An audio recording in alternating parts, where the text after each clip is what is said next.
Okay, I hope things are going well for all of you and having a nice day so far. It's Monday, so we'll learn a Rashi from the second Aliyah, which I'll bring up on my screen. Another exciting parsha, Hayei, Sara. All these parshios are so exciting. Wonderful to be able to learn them with all of you. We learn in Parshas Hayei, Sara that Avram begins the whole process of searching for a wife for Yitzchak. Avraham zakein ba bayamim v'Hashem berach ad Avraham bakol. We learned that bakol is a reference to his son. It's the gematria of Ben. Vayomer Avraham el avdo zakan beito. Avram starts to command Eliezer to go and find a wife for his son, and he makes him swear a certain oath that he wouldn't take a wife for his son, Mibnos HaKna'ani. He wants him to go back to his birthplace, to his home, etc. There's an interesting development in these couple of psukim about the way Hashem is referred to over here in these oaths. We've talked about the way God is referred to in the Torah a couple of times already. It's very interesting to note the development. The Torah, of course, already from Parshas Bereshis, refers to Hashem as Hashem and Elokim, and interchanges them, and sometimes Hashem Elokim together. But in terms of people calling out, not what God calls himself or what Torah calls the Torah calls God, but what people use as they refer to God is a very interesting thing. We saw already with Avraham Avinu, Parshas Lech Lecha, we saw one spot in Lech Lecha, one in Vayera. We saw in Lech Lecha, after Avram builds the Mizbeach at Elunei Mamre, he calls out B'Shem Hashem. So he calls to Hashem, Vayikra B'Shem Hashem. He uses Hashem as that's the first name that he uses to refer to God. In Parshas Vayera, after the bris with Avimelech, after he plants the Eshel, the Rashi we saw on Friday, it says, Vayikra Sham B'Shem Hashem. Again, he calls out in the name of Hashem, Kel Olam. It adds that descriptor. It's not only B'Shem Hashem, but Kel, the God of Olam, the God of the world. We'll see later on, and Parshas Hayei, Sara, and the psukim that we're not going to get to today, but each of the avos, not each of them, but some of the avos refer to God as the God of their forefathers, just like we do in the Amidah.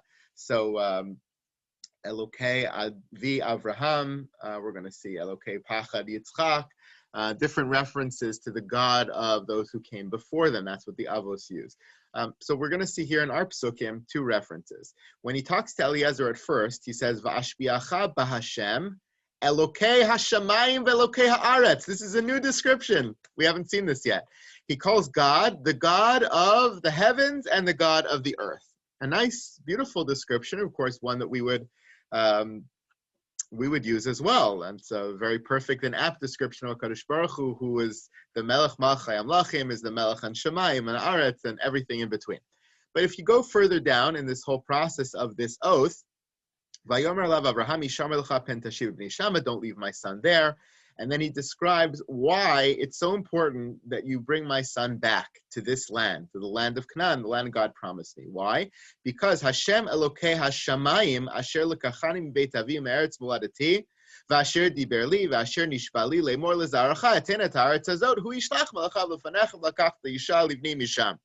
God gave me this land, and that's why it's so important to come back. And God will send his messengers, his malachim, with you to make sure you're successful at the process of getting a wife and having her come back to Canaan with Yitzchak, so that Yitzchak doesn't get stuck over there outside the land of Canaan, outside the land of Israel. But here, where he refers to Hashem, he says, Hashem Elokei Hashamayim.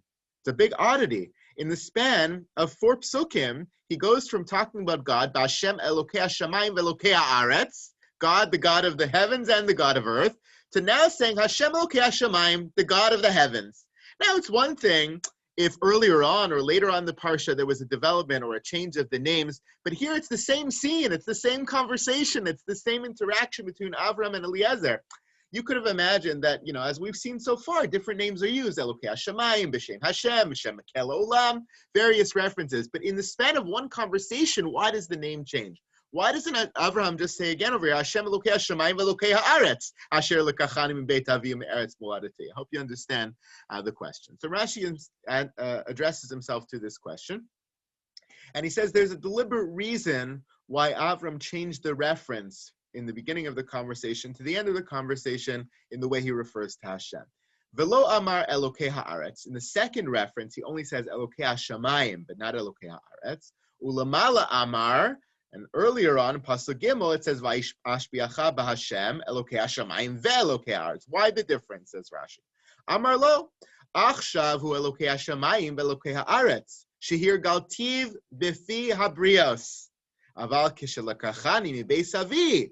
Hayei Elokei hashamayim ve'lo Elokei haaretz. Lo hayu ba'ei olam makirin bo. Rashi says it all depends on the part of the conversation that's happening.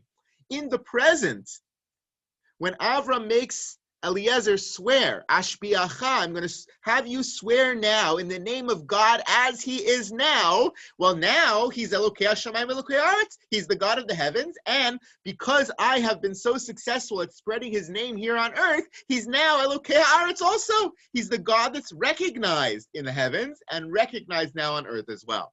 But then, when he tells him not to leave Yitzchak over there outside of the land of Canaan, he's referring to an earlier time when God had promised the land to him at the beginning of his journey, at the beginning of Lech Lecha. And at that time, Avram had not yet been successful at spreading God's name on earth. People didn't recognize God. It wasn't usual for people to speak about God on earth. And therefore, when he refers back to that point in the story, he says, El Hashem Elokei Hashamayim, the God that at that point in his time was still Elokei Hashamayim because he wasn't recognized on earth, made this oath to me that he would give me the land, etc., etc. So that's why Rashi accounts for the development and the change in the way God is referred to in this passage. We've done a lot of Rashis with very beautiful meanings and understandings and hashkafa. This is a Rashi I'm presenting to you just to explain a simple textual question, which I hope is helpful in explaining that textual question. I do think there's a lot to think about here, and I'll leave you to think about that on your own. But what the implications of Elokei Hashamayim versus Elokei Haaretz might be, and specifically here, how Rashi or Chazal really put into Avram's mouth a tremendous pride that he takes in being successful at spreading God's name in the world. That's not something we should take for granted either, especially from a person as humble as Avram, who might not have recognized his own talents, his own abilities. We might have said, God is Elokei Hashamayim, Elokei Haaretz, period, because we know it to be true. But here Avram's using these words as a reference not to the ideal, but to the reality. Is God now known as Elokei Haaretz? Is he known in the world? And he says, yes, now he is, but he wasn't once upon a time. And the reason for that is me. Very interesting take that Chazal and Rashi have here on Avraham in terms of the pride and the attribution to himself about the success in spreading God's name up to this point in the story. I'll leave you to be hopefully satisfied with the textual explanation, and I'll leave you to think more about the hashkafic points as well. Wish you a wonderful day.